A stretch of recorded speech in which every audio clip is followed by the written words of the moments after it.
என்னன்னா இது? வித்யா அக்காவும் இந்த ஸ்கூல் யூனிஃபார்ம் போட்டுட்டு மது அக்கா கூட சிரிச்சு பேசிட்டு இருக்காங்க. அந்த அக்காவும் இதே ஸ்கூல்ல தான் வந்து சேர்ந்திருக்காங்க நந்து. ஐயோ, இப்ப என்னன்னா பண்றது? அதுதான் எனக்கும் ஒன்றும் புரியல.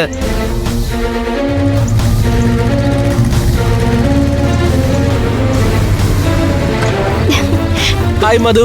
ஹாய் அர்ஜுன்.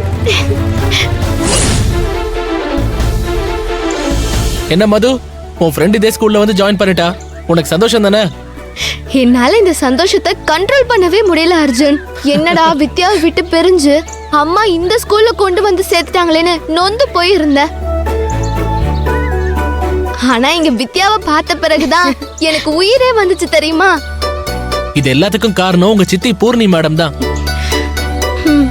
அவங்க இல்லன்னு வையே, வித்யாவும் இதே ஸ்கூல்ல படிக்க முடியுங்கிற ஐடியாவே எங்களுக்கு வந்திருக்காது.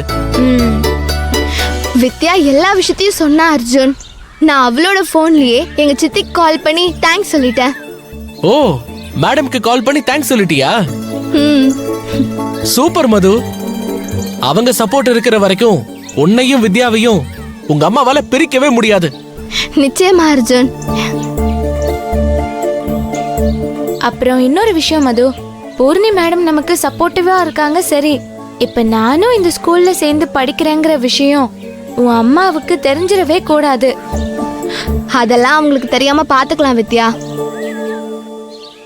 அது எப்படி முடியும் மது? உன் தம்பியும் தங்கச்சியும் கூட இங்க தானே படிக்கிறாங்க. அவங்க பாத்துட்டு போய் வீட்டுல சொல்லிட மாட்டாங்களா?